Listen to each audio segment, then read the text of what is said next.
अस्सलाम वालेकुम, मैं हूं शहबाज अली। आज की इस वीडियो में हम बात करने जा रहे हैं immediate effects of World War Two. ठीक है, इससे पहले हमने इफेक्ट्स पढ़े थे जो कि जनरली हमें इफेक्ट्स पढ़े। अभी हम कंट्री वाइज सारे जो है ना इफेक्ट्स को डिस्कस करेंगे। सबसे पहले हम देखते हैं इमीडिएट इफेक्ट्स क्या पड़े वर्ल्ड वॉर टू के। वर्ल्ड वॉर टू जैसे खत्म हुई तो मिलियंस ऑफ लोगों की डेथ हुई, मिलियंस ऑफ लोग जो है होमलेस हुए। यूरोपियन इकोनॉमी कोलैप्स हो गई थी बिल्कुल ही, और यूरोपियन इंडस्ट्रियल इंफ्रास्ट्रक्चर बिल्कुल खत्म हो चुका था। जर्मनी की अगर बात करें तो जर्मनी साइकोलॉजिकली और उसकी जो यूथ थी साइकोलॉजिकली बिल्कुल स्क्रॉच हो चुकी थी, बिल्कुल डिस्ट्रॉय हो चुकी थी। जर्मनी खुद डिस्ट्रॉय हो चुका था। क्यों? क्योंकि पहले ऑटोवन बिस्मार्क की अगर बात करें वर्ल्ड वार वन की वजह से जर्मनी को टारगेट किया गया। फिर वर्ल्ड वार टू में जब हिटलर आया तो हिटलर की वजह से जितनी भी कंट्रीज थी उन्होंने जर्मनी को टारगेट किया, क्योंकि लीडरान की वजह से। ठीक है, तो नाजी की वजह से, क्योंकि जर्मनी हिटलर लोगों को यही कहता था कि हम जो है हजारों सालों तक पूरी दुनिया में डोमिनेंसी रखेंगे जर्मनी की, मतलब जो डोमिनेट कंट्री रहेगा ये जर्मनी पूरी दुनिया में, और इस तरह के ख्वाब दिखाए। तो जब ये हिटलर पर अटैक हुआ, जर्मन टूट गया, हिटलर की डेथ हो गई, तो लोग जो है वो बिल्कुल जो है साइकोलॉजिकल स्पॉट्स हो चुके थे, बिल्कुल ख़त्म हो चुके थे। ठीक है, उनके जो ख्वाब थे वो टूट चुके थे, उनके जो शहर थे, बड़े बड़े मेजर सिटीज़ थे, वो तबाह हो चुके थे। वो बिल्कुल मतलब जो है ना मलिया मेट हो गए थे, बिल्कुल मिट्टी में जो है ना कन्वर्ट हो गए थे, क्योंकि अलाइड फोर्सेस ने उन पर जो है बहुत ज़्यादा बमबारी की थी। तो ये जो ट्रॉमा था जो लोगों को बर्दाश्त करना पड़ा, ये नाजिफिकेशन की वजह से हुआ। क्योंकि नाजिफिकेशन ने एक मतलब जो है ना ऐसे समझे कि प्रोपेगेंडा बनाया था, reach ministry of public enlightenment and propaganda. ठीक है, और इन्होंने एक इंडोक्ट्राइन बनाई, इंडोक्ट्राइनेशन ऑफ द वेरी यंग। ठीक है, हिटलर यूथ के जरिए इन्होंने एक बनाई थी, और जिसको एक नाम दिया गया लीग ऑफ जर्मन गर्ल्स, और जो है ना जंग मेडल बोन के नाम से मतलब ये जाना जाता है।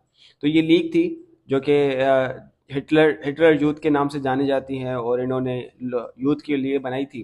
तो ये एक कुछ ख्वाब दिखाने के लिए इनको ये बनाई गई थी, और ये अपने गोल को अचीव करने के लिए बनाई गई थी। ठीक है, वार के ख़त्म होने के बाद उनकी जो मेजर सिटीज़ थी वो बिल्कुल ख़त्म हो चुकी थी, और पूरी जर्मनी में फेमाइन फैल चुका था। और क्योंकि अब यहाँ पे डी नाजिफिकेशन शुरू हो गया था, नाजिफिकेशन मतलब ख़त्म करना शुरू हो गया था।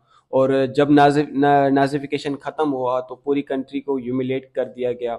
ऐसे समझे कि पूरी कंट्री मतलब शर्म जो है ना फील कर रही थी, क्योंकि जो भी कुछ हुआ वर्ल्ड वार टू जो स्टार्ट हुई वो भी हिटलर की वजह से, नाजिफिकेशन की वजह से, जर्मनी की वजह से वो स्टार्ट हुआ। ठीक है, और तो जैसे ही जो है ना मतलब फ्यूरर का डिफीट हुआ, फ्यूरर हिटलर को कहा जाता था, वो अपने आप को फ्यूरर कहलाता था। तो जब हिटलर की डिफीट हुई तो फिर जितने भी इनके ड्रीम्स थे वो ख़त्म हो गए, और उनके जो वादे थे फ्यूरर के वो ख़त्म हो गए। और फिर सोवियत यूनियन को भी बहुत ज़्यादा जो है वो इफेक्ट पड़ा इस चीज़ का। 1947 में यूनाइटेड स्टेट्स के सेक्रेटरी स्टेट जॉर्ज मार्शल एक यूरोपियन रिकवरी प्रोग्राम बनाते हैं जो कि आज मार्शल प्लान के नाम से जाना जाता है। और एक प्लान था 1948 1952 से लेकर, एक ये प्लान चला। यूनाइटेड स्टेट्स ऑफ गवर्नमेंट ने तकरीबन $13 बिलियन जो है वो यूरोपियन कंट्रीज, वेस्टर्न यूरोप के लिए एलोकेट किए, वो कंट्रीज जो वर्ल्ड वार टू में डिस्ट्रॉय हो चुकी थी। ठीक है, आज 2022 के मुताबिक $170 बिलियन बनते हैं ये। फिर उसके बाद अगर हम यूनाइटेड किंगडम की बात करें तो यूनाइटेड किंगडम आपको पता होगा कि United Kingdom World War Two में इन्वॉल्व था, और उसी की वजह से पाकिस्तान को आज़ादी मिली, इंडिया को आज़ादी मिली। क्योंकि यूनाइटेड स्टेट्स के पास, यूनाइटेड किंगडम के पास इतने रिजर्व्स नहीं थे कि वो अपनी कंट्री को भी मेंटेन करे। वर्ल्ड वार टू में भी जो है ना वो अपने हिस्सा ले, हिस्सा तो था उसका, मतलब वो इतना वो जो है ना कंट्रोल नहीं कर पा रहा था अब उस चीज़ को, और फिर अपनी कॉलोनीज को भी मेंटेन करे, तो ये बहुत मुश्किल हो गया था यूनाइटेड किंगडम के लिए। तो यूनाइटेड किंगडम को बहुत ज़्यादा सीवियर जो है ऐसे समझिए प्राइवेशन बर्दाश्त करनी पड़ी। इसकी जो चौथाई हिस्सा नेशनल वेल्थ का बिल्कुल ख़त्म हो चुका था, कंज्यूम होने वाला था। और फिर जब 1947 में लैंड लीज इंट्रोडक्शन करवाई गई यूनाइटेड स्टेट्स की तरफ से, और यूके अपने एसेट्स बेच रहा था उस वक्त ना, अपने एसेट्स बेचकर अमेरिकन इक्विपमेंट्स खरीद रहा था, जैसे कि एयरक्राफ्ट लिए उसने, शिप्स लिए। और सिर्फ एयरक्राफ्ट में यूनाइटेड किंगडम ने तकरीबन 437 बिलियन मिलियन जो है यूरो खर्च किए थे। फिर जैसे ही इसके रिजर्व खत्म होने वाले थे, इसके रिजर्व खत्म होने से पहले लैंड लीज आ जाता है, और बरतानिया तकरीबन 55% अपनी टोटल लेबर में से 55% लेबर वार प्रोडक्शन में लगा देता है। फिर 1947 में लेबर पार्टी जो है विड्रॉ करती है इस वार टाइम कॉलिशन गवर्नमेंट से, और फिर विंस्टन चर्चिल को बाहर निकालने की कोशिश की जाती है, जनरल इलेक्शन करवाई जाती है, और फिर जो है लेबर पार्टी की 60% उनकी जो है ना सीट्स उनके पास आ जाती हैं हाउस ऑफ द कॉमन की। ठीक है, और लेबर पार्टी जीत जाती है 26 जुलाई 1947 में अंडर क्लेमेंट एटले। अमेरिकन लेड लीज जो है वो सपोर्ट करता है बरतानिया को 2 सितंबर 1947 को 1945 को dealt a severe blow to plans of the new government. तो उन्होंने न्यू गवर्नमेंट बनाने के लिए जो है ना वो ये लैंड लीज स्टार्ट किया, बरतानिया को सपोर्ट किया। It was only the completion of Anglo American loan. तो एंग्लो अमेरिकन लोन मतलब उसको जाना जाता है क्योंकि लोन दिया जाता है यूनाइटेड किंगडम को 15 जुलाई 1946 को, और सम मेजर्स जो इकोनॉमिक स्टेबिलिटी के वो रिस्टोर किए जाते हैं क्योंकि यूनाइटेड किंगडम की जो ऐसे समझे कि इकोनॉमी थी वो बिल्कुल ख़त्म हो चुकी थी। तो इस लोन की वजह से कुछ जो है ना स्टेबिलिटी आ जाती है कंट्री के इकोनॉमी में।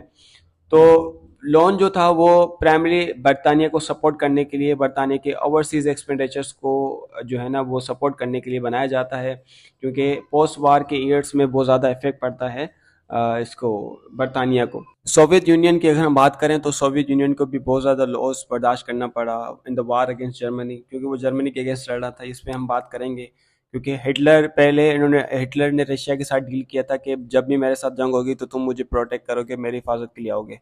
तो फिर हिटलर ने जो है ना वो रशिया पर अटैक कर दिया। तो फिर रशिया और जर्मनी की जो वार हुई आपस में, और सोवियत की जो पॉपुलेशन थी तकरीबन 27 मिलियन पॉपुलेशन कम हुई। उनमें से 8.7 मिलियन जो थे वो कम्बार्ड डेथ्स थी और 19 मिलियन जो थे नॉन कम्बार्ड डेथ्स थी।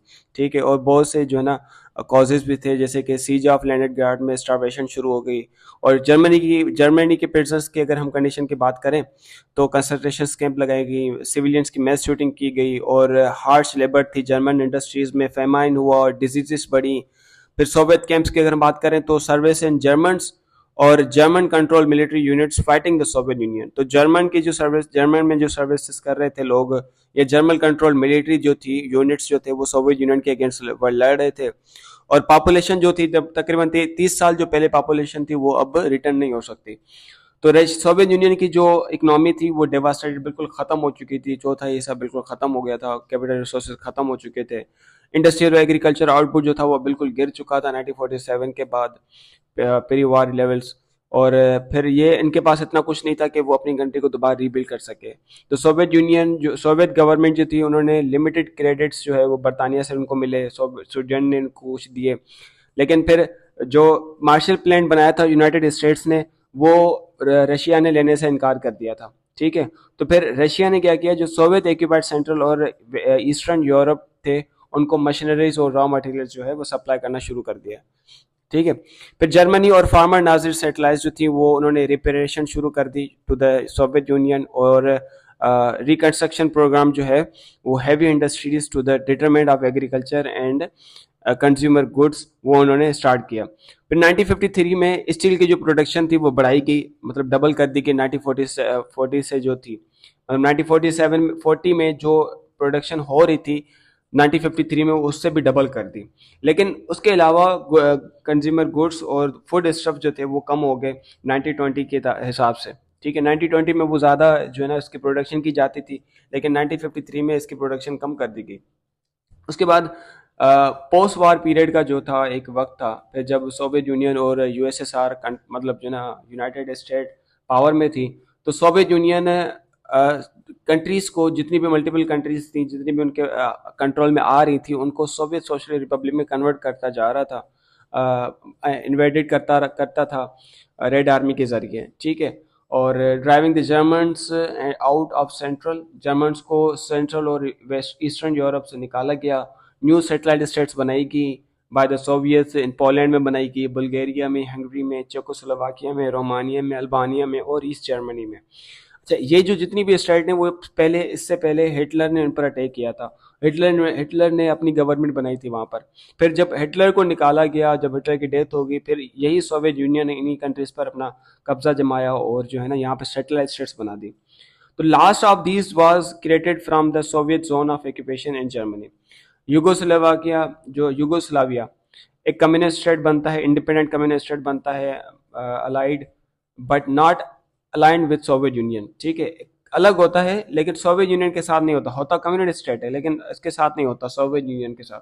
ठीक है, इसकी अपनी independent nature of the military होती है, और victory of the partisans and Joseph Broz Tito during World War Two in Yugoslavia. तो अलायंस जो थे वो उन्होंने फार ईस्टर्न कमीशन बनाई, इस्टेब्लिश की, एंड और अलाइड काउंसिल फॉर जापान के लिए एक अलाइड काउंसिल बनाई गई to administer their occupation of that country. ठीक है, जितनी भी कंट्रीज उन्होंने ऑक्यूपेशन की थी उन कंट्रीज को ऑक्यूपाई मतलब जो है ना एडमिनिस्टर करने के लिए इन्होंने फार ईस्टर्न कमीशन बनाई थी। ठीक है, जापान के लिए काउंसिल बनाई थी, और अलाइड कंट्रोल काउंसिल इन्होंने इस्टेब्लिश की बनाते वक्त एडमिनिस्ट्रेड ऑक्यूपाइड जर्मनी। फिर पोट्स डैम कॉन्फ्रेंस एग्रीमेंट हुआ, उसके मुताबिक the Soviet union occupied subsequently annex the strategic island of Sakhalin. ठीक है, तो स्ट्रेटेजिक आइलैंड था साकलैंड, सोवियत उसको भी एनेक्स करता है, उसको भी एक्यूपाई करता है। उसके बाद अगर हम जर्मनी की बात करें तो in the east the Sudetenland reverted to Czechoslovakia following the European Advisory Commission decision to delimit Germany territory to be territory it held on 31 December 1937। तो 1937 में हिटलर जब चांसलर बनता है जर्मनी का, तो फिर इन्होंने कंट्रीज को अनेक्स करना शुरू कर दिया। तो स्विट्जरलैंड चेकोस्लोवाकिया का था, तो फिर चेकोस्लोवाकिया को वापस कर दिया गया, रिवर्टेड कर दिया गया। ठीक है, फिर तकरीबन 1937 के 1/4 ऑफ द प्री वार, जब वार शुरू होने वाली थी, जर्मनी जो था वो डी फैक्टो था और इसको अलाइज ने कंट्रोल कर रखा था। तकरीबन 10 मिलियन जर्मन जो थे वो उनको एक्सपेल किया गया, निकाला गया फ्रॉम दिस टेरिटरी, और उनको इजाज़त नहीं दी जाती थी वापस आने की। ठीक है, to it if they had fled during the war. और बाकी जो जर्मनी था उसको पार्टीशेट किया गया तकरीबन 4 जोन्स में, occupation coordinated by the allied control councils. Saar was detached and put in economic union with France. Saar जो इलाका था वो फ्रांस के साथ मिलाया जाता है 1947 में इकोनॉमिक यूनियन के हिसाब से। फिर 1947 में federal Republic of Germany created out of the western zone से फेडरल रिपब्लिक ऑफ जर्मनी बनाया जाता है 1949 में। सोवियत जोन जो है वो जर्मन डेमोक्रेटिक रिपब्लिक बनता है।